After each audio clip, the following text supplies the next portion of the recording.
Hi, my name is Dr. Jennifer Sears, and I'm the Director of Social Emotional Learning and Mental Health at Penn Harris Madison School Corporation.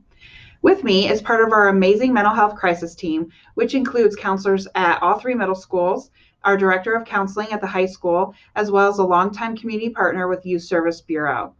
Together, we wanted to take a moment to provide our parents and guardians and the PHM family with some information regarding stress, resilience, and crisis prevention, especially in light of the pandemic, as well as to take this time to inform families of what to do in case of a crisis, specifically related to suicide ideation.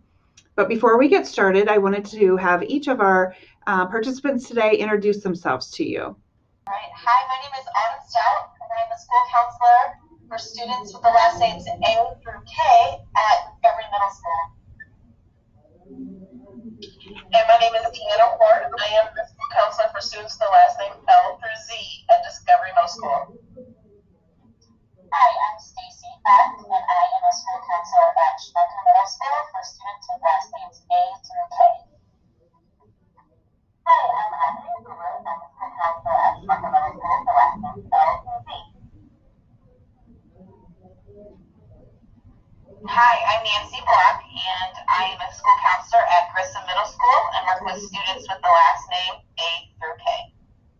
My name is Shirley Mello, and I'm a counselor at Grissom Middle School and work with students with the last names L through Z. Hi, I'm John Westroff, Director of the Counseling Center at Penn High School.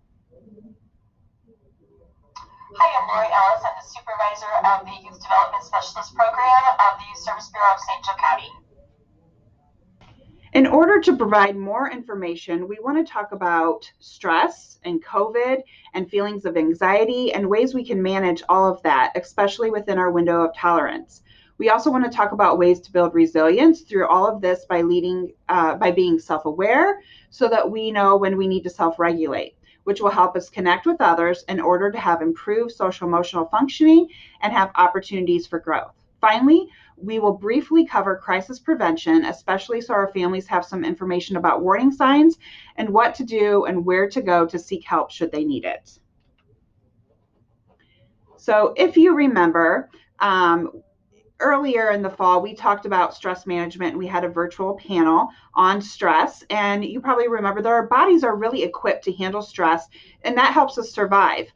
For example, our bodies have a central nervous system, which has the parasympathetic and the sympathetic nervous system. And when the parasympathetic nervous system's in control, we're resting and digesting. And but when our bodies sense a threat or a stressful situation, like say the pandemic, our sympathetic nervous system kicks in, and this causes a series of neurological events in our bodies through our HPA, our hypothalamus, pituitary, and adrenal cortex, and adrenaline and cortisol is released into our bloodstream, and all of these chemicals in our blood help us fight or flight. Have this fight or flight response so that we can deal with the stressful situation, then our bodies return to a state of calm once the threat is gone. However, with the pandemic, we're going through this state of stress, and our stress response doesn't always shut down. So this can cause us to respond in ways that are out of character for us. Maybe we're short-fused or snippy or just kind of grumpy or exhausted. And so we want to talk about what we can do to help ourselves through this difficult time. The truth is our cup is full and our tolerance levels decrease because we are already dealing with so much.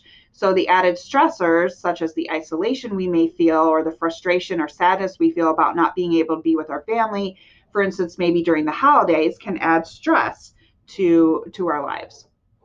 And so we want to, when we feel this sense of stress, it can cause feelings of anxiety. Neurologically, our bodies like sameness, and the changes cause uncertainty.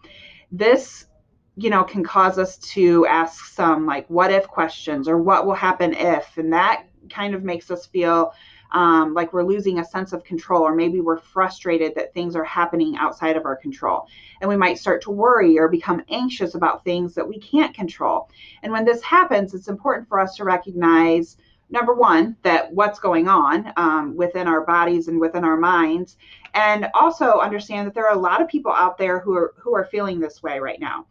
So once we're self-aware of what's happening, then we can pause and try to regain a sense of control. We can do this by focusing on what's called our sphere of control. And there's an image here to kind of show that sphere of control. And this is just a simple activity that anybody can do anywhere. So what you want to do is just draw 2 circles. Your inner circle includes all the things that are in your control, such as when you go to bed, kind of your sleep hygiene, your attitude, if you're smiling, if you're following CDC or PHM regulations and guidelines, things that are in your control. And then outside of that inner circle, you want to draw a bigger circle around it. And these are things that you can't control, things that are outside of your control. So it might be what other people say or what they do, maybe how long the pandemic will last, what's going to happen next. Those are things that we can't control. And so once you kind of visually see that, it helps you to focus in on what you can control there, because there are things that you do have control of. And so focus on that. Try to let go of the things that are outside of your control. So this is an activity that you can do, just at home with a scrap piece of paper. You can do this with your child if he or she is feeling maybe some worry or anxiety. You can help them through that situation pretty easily. So next, Mrs. Stout is going to talk about a similar idea with our window of tolerance, and then we'll talk more about what we can do to support ourselves and our children as we take an empathetic approach to support ourselves and others through this time.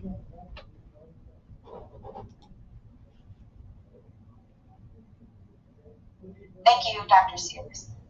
So Dr. Dan Siegel, who is an internationally recognized clinical professor of psychiatry at the UCLA School of Medicine and an executive director of the Mindset Institute, refers to all of this as our window of tolerance. It's the optimal zone of arousal in which a person would be able to function and deal with day-to-day stress most effectively.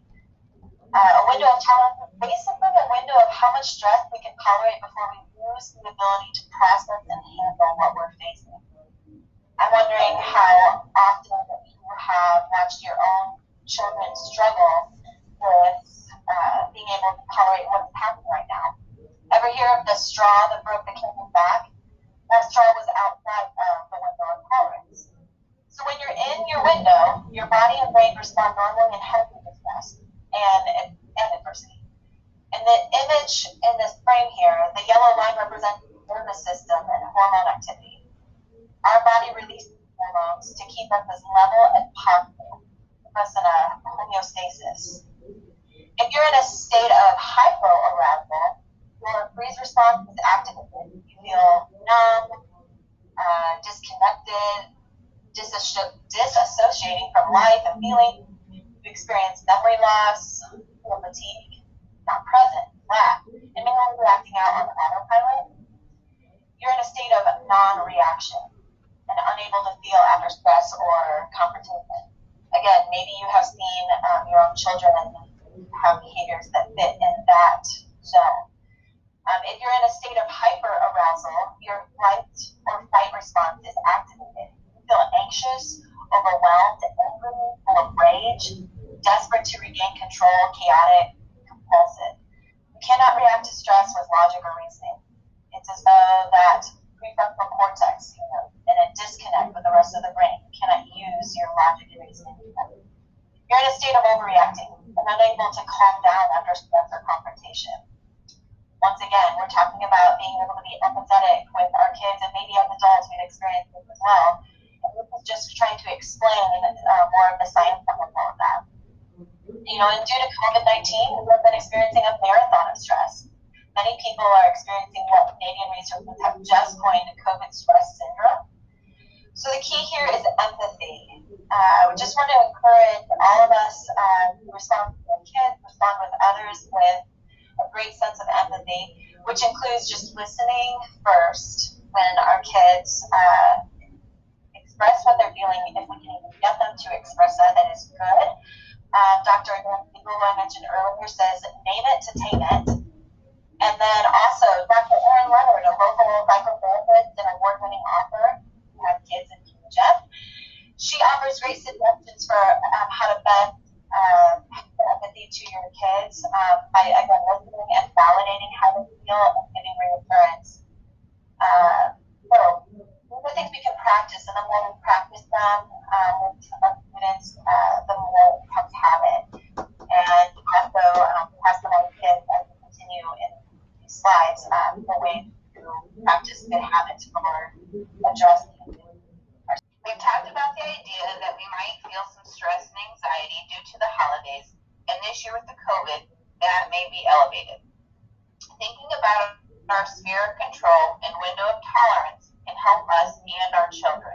And now we want to turn our attention to a few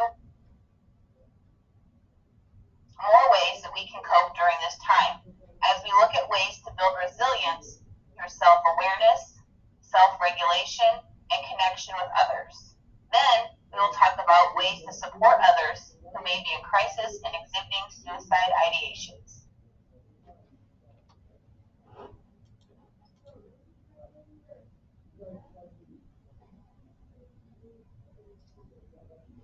So it's safe to say that everyone's life may be a bit chaotic. We're literally dealing with a pandemic and nothing is really normal for us right now. Your child likely feels overwhelmed and like they're unable to manage the high expectations of daily life through their regular methods of using problem-solving skills and coping strategies. It's very important to learn how to successfully navigate your way through those tough times. This can start with developing and building your resilience. Resilience is defined as the process of adapting well in the face of adversity, trauma, tragedy, threats, or significant sources of stress, such as family and relationship problems, serious health problems, or school stressors. Resilience is important for several reasons. It enables us to develop mechanisms for protection against experiences which could be overwhelming. It helps us to maintain balance in our lives during difficult or stressful periods. It can also protect us from the development of some mental health difficulties and issues. Resilient people are able to look at negative situations realistically, but in a way that doesn't center on blame or brooding over what can't be changed. Instead of viewing adversity as insurmountable, they can focus on looking for ways that you can tackle the problem and make changes that will help. On the next few slides, we're going to discuss different ways that you can build resilience through self-awareness, self-regulations, and with connecting with others. Then is how does it relate to safety and crisis prevention? Well, on the simplest level, it's being mindful of our limits, our mood, our level of stress, our emotions, feelings, our sleep hygiene, our nutrition, how our bodies feels and the signals it's telling us, changes to the level of functioning within our lives, just something simple as the tone of our voice.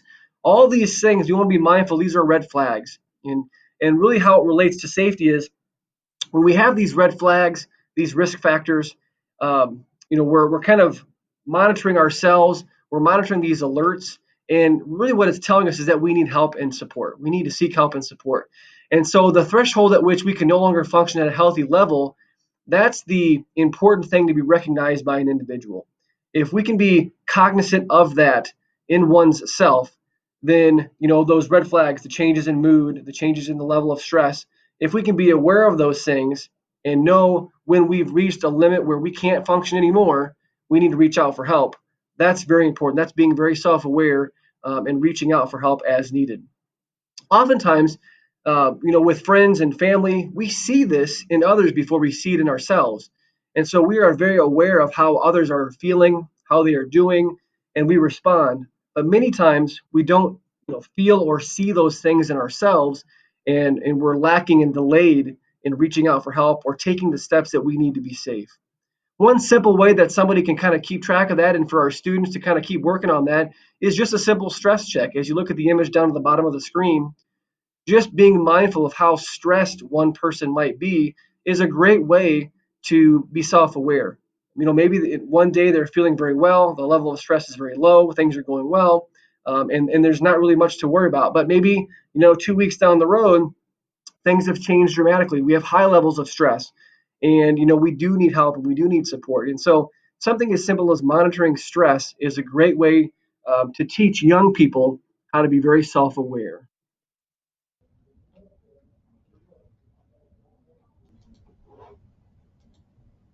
This video is a quick overview, so make sure that you're looking on the website where there's more information about COVID mental health resources, other videos about stress management for students and for families.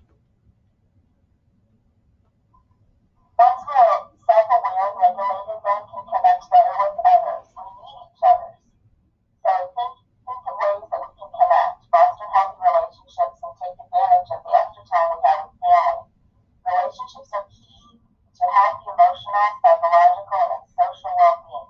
You might need to get creative, but it's a great way to make joyful memories. Stay connected with others.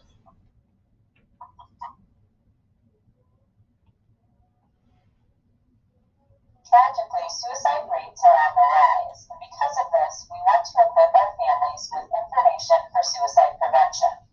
For middle and high school students, after winter recess, we will be sharing information with students regarding self-care. A few notes about suicide prevention will also be shared at that time. We would also like to take a moment today to share information about warning signs. We will provide you with guidance on what you can do if you notice warning signs in your own child. We like to teach our students about the FACTS acronym, which describes some feelings, actions, changes, threats, and situations that may be associated with warning signs for suicide. However, it's important to note that due to COVID and the current social climate, everyone might feel a little bit different from their normal right now. Some feelings that may be associated with suicidal ideation are feelings of hopelessness, sadness, or anxiety, amongst others.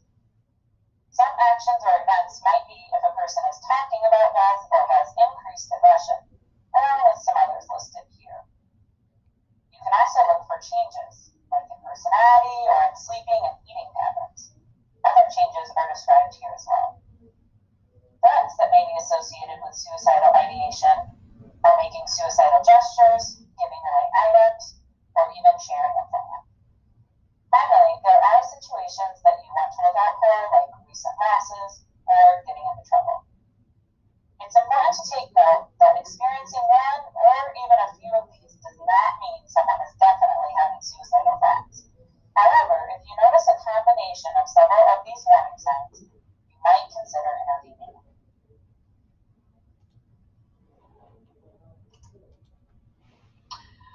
When talking to someone that you are concerned is suicidal, show you care and stay calm. Ask directly about suicide. Don't be afraid to say the word suicide, and seek help. It is important to ask questions in a non-judgmental way. For example, instead of saying, "You're not thinking about killing yourself, are you?" say, "Are you thinking about suicide?"